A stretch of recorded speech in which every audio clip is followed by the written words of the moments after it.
Okay, good morning, class. Welcome to Series 1 class. Series 1 centered on Old Testament. The abbreviation OT stands for Old Testament. Under looking at formation and composition of the Bible, how the Bible was formed and compiled, particularly Old Testament this morning.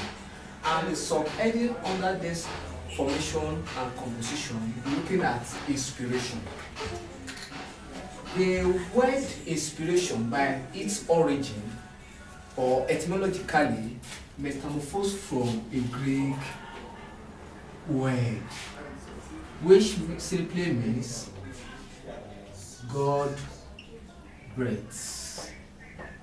So the word inspiration is from a Greek word. So the Greeks define inspiration as God breath, that is God ministration.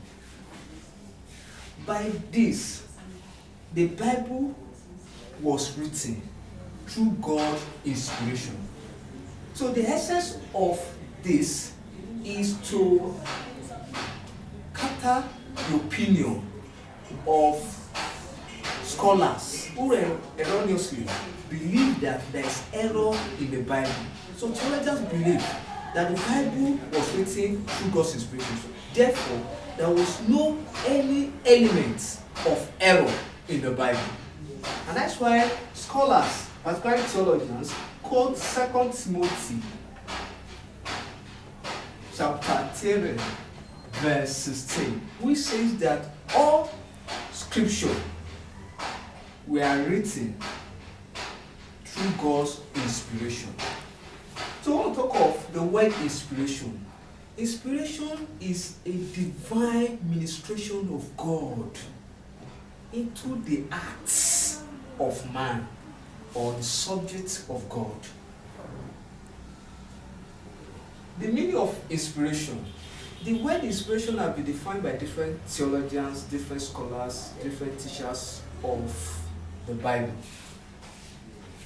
According to Olushola O.O., in 2018, it said that inspiration is an immediate influence of God on his subject. So it means that it is God who concentrates the idea of the writing. So it means that God used human tools, human efforts to compile the Bible. So theologians has also argued that the words, the experience, the expression, the literary usage in the Bible were under God's guidance. So God only ministered to the writers or to the authors of the Bible, and God guided their hearts. Unlike the stand of the Islamic scholars that Quran was handed over to them by Allah. So the Bible was not handed over to human or to the Christians. The Bible was written by human under God's guidance. There are two principal elements of inspiration. We have what we call in-ear. In-ear has to do with God's direct communication to the writers. That is, God taking control of the mind, the writing, and the expression of the authors of the Bible. So God ministered to them. That's what we call in-ear. That is, in-ear scientifically means what you take in. So in the course of the completion of the Bible, what goes into the writers was what God embedded in them through inspiration.